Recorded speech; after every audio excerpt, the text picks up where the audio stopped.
Eh, Baik, kami dari kelompok 4 akan mempresentasikan tentang arsitektur Islam. Next.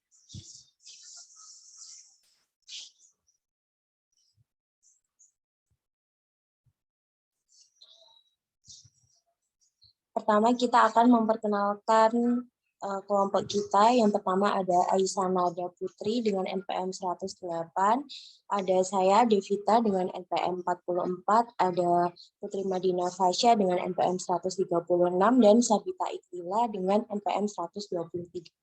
Next. Jadi di sini kita akan melakukan analisa preseden terhadap arsitektur di era Islam. Kita menggunakan 3 objek. Yang pertama ada Masjid Agung Semarang, ada Masjid Istiqlal, dan ada Taj Mahal. Next.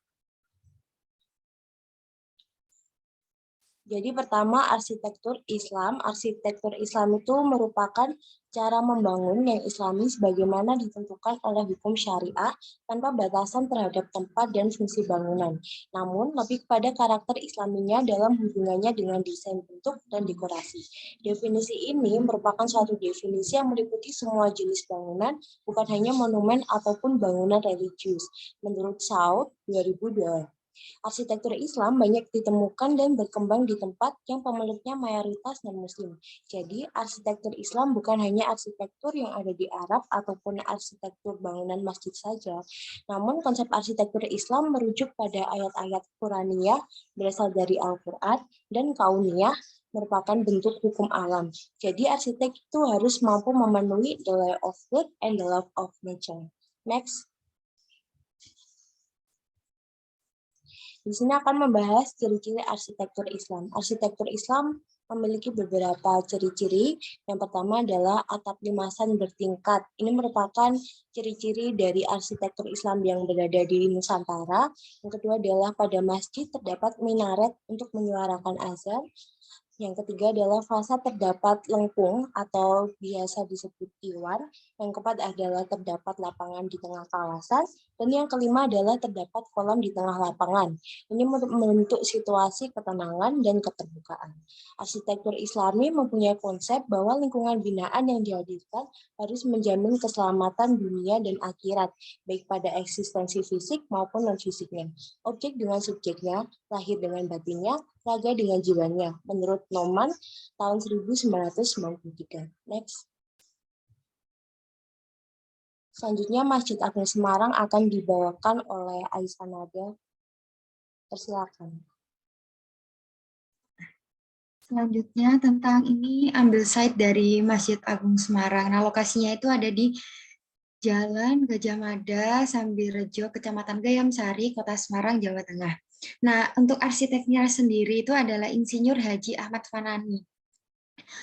Masjid Agung Jawa Tengah ini arsiteknya itu campuran dari arsitektur Jawa, Islam, dan Romawi.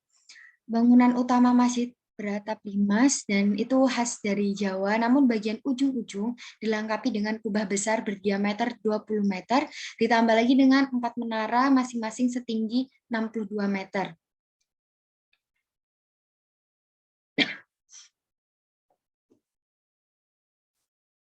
Untuk selanjutnya ini ada denah Masjid Agung Semarang. Nah, ini ada denah, ini denah lokasi dari Masjid Agung Semarang. Nah, ini ada salah satu cirinya yaitu ada sebagai ikonik juga di Masjid Agung Semarang ini ada payung seperti di Masjid Nabawi di Madinah. Dan tingginya itu masing-masing tuh 20 meter dan bentangnya hingga 14 meter. Next. Yang kedua ini ada Menara Asmaul Husna. Nah, itu tingginya sekitar 99 meter, terletak di pojok barat daya masjid dan dapat dilihat dari radius 5 km. Nah, itu termasuk simbol kebesaran dan mahakuasaan Allah Subhanahu wa taala. Terus tidak hanya wisata religi juga di sana tuh menyediakan tempat untuk melihat suasana sekitarnya, disediakan teropong. Nah, itu pengunjung dapat menikmati pemandangan indah kota Semarang, terus juga kapal-kapal di Pelabuhan Tanjung Emas. Next. Nah, ini ada pilar-pilar, ada apa yang biasa disebut dengan gerbang Al-Qanatir yang berdiri megah, dan ini tiangnya ini sekitar 25, itu menandakan jumlah Rasul yang berjumlah 25. Nah, ini termasuk arsitektur Romawi. Nah, yang selanjutnya ini ada mihrab masjid yang terlihat anggun, terus juga ada figuranya.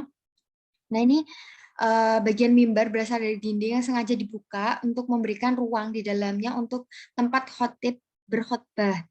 Terus di samping tempat ibadah dan syiar agama ini, Masjid Agung merupakan objek wisata religi. Banyak orang berkunjung untuk memberikan dampaknya terhadap perekonomian gitu masyarakat. Jadi kayak tempat jualan-jualan souvenir gitu di dekat masjid ini.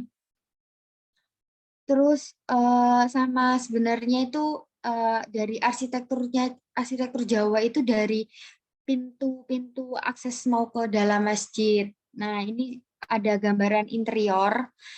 Jadi ini tuh kombinasi ya, jadi banyak dari material kayu. Terus ini juga ada interiornya. Nah, ini ada gambar dari eksteriornya sendiri. Next akan dijelaskan oleh teman saya, Sabita Iklila. Selanjutnya ada Masjid Istiqlal. Lokasinya itu Lokasinya ada di Jalan Taman Wijaya Kusuma, tepatnya di daerah khusus Ibu Kota Jakarta, dengan arsitek yang bernama Fredrik Silaban. Masjid ini dibangun pada tahun 1978 dan direnovasi pada tahun 1999. Masjid Nasional Republik Indonesia ini terletak di bekas Taman Wilhelmina di timur laut lapangan Medan Merdeka, yang di tengahnya berdiri Monumen Nasional di pusat ibu kota. Tinggi masjid ini 97 meter. Prinsip dari masjid ini itu mengikuti desain minimalis yang biasanya terdiri dari bangunan utama, bangunan depan dengan teras, teras terbuka yang besar, teras sekitarnya, dan bangunan menara. Bangunannya ini bangunan 5 lantai dengan marmer dan baja tahan karat menjadi arus utama, termasuk lantai, dinding, dan kubah. Next.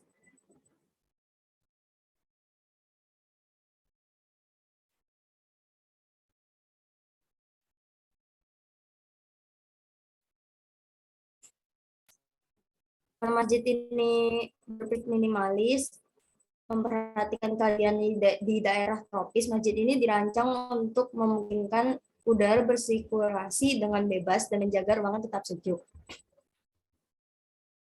Ornamen masjid ini yang pertama ada pola geometris berupa ornamen logam terawangan atau kerangka logam berlubang yang berpola lingkaran.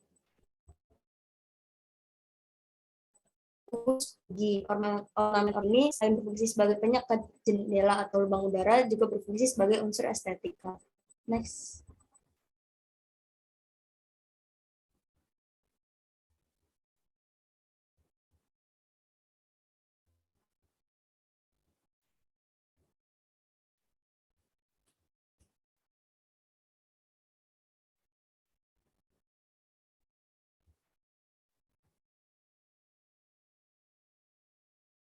Terawangan dari baja ini terletak sebagai jendela, lubang angin, atau ornamen di koridor masjid. Lalu pagar langkan di tepi balkon setiap lantainya, serta pagar tangga pun terbuat dari baja anti karat. Langit-langit masjid dan bidang dalam kubah dilapisi kerangka baja anti karat juga. Dan 12 pilar utama penyangga kubah dilapisi lempengan baja anti karat. Masjid Istiqlal tidak hanya sebagai tempat ibadah, tapi juga sebagai objek wisata religi, pusat pendidikan, dan syiar Islam. Masjid Istiqlal ini juga menunjukkan pendekatan yang unik terhadap berbagai pengaruh budaya dalam komposisi yang harmonis. Kombinasi ini menunjukkan pemahaman yang kuat tentang rasa hormat terhadap budaya dan komunitas yang lain. Potensi membangun kerukunan dan toleransi antar umat beragama dalam rangka meningkatkan persatuan dan kesatuan bangsa. Next.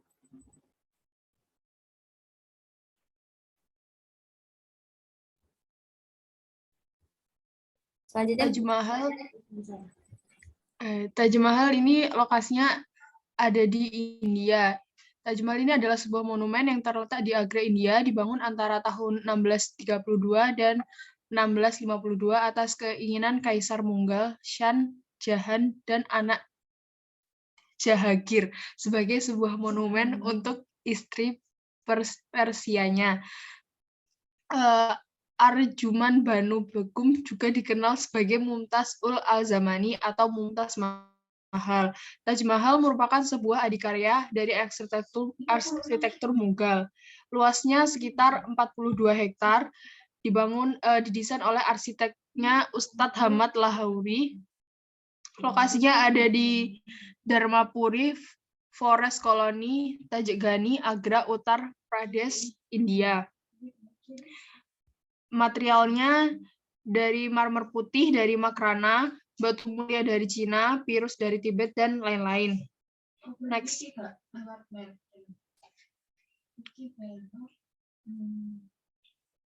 Nah, ini adalah denah dari Taj Mahal. Jadi yang nomor 2 ini adalah pintu utamanya, dan nomor 4 ini air mancur. Kemudian nomor 5 ini taman yang terbagi menjadi 4, terbagi karena air mancurnya ini, dan lokasi makamnya ini ada di nomor 8. Fokus utama Taj Mahal ini terletak pada makam tempat beristirahat terakhir bagi Mumtaz Mahal. Struktur awalnya ini berbentuk kubus dengan beberapa gang besar yang membentuk segi 8 asimetris dengan sekitar panjang 55 meter di 4 sisi. Next. Baik, jadi kesimpulannya adalah langgam arsitektur Islam tidak terpengaruh oleh suatu daerah, apakah mayoritas penduduknya Islam atau non-Islam. Dan dalam suatu tempat, arsitektur Islam ini selalu dipadukan dengan gaya arsitektur tempat itu sendiri yang sudah berkembang sebelumnya melalui tradisi turun-temurun dan budaya sekitar. Next. Sekian presentasi dari kelompok 4. Apabila kurang lebihnya, mohon maaf. Wassalamualaikum warahmatullahi wabarakatuh.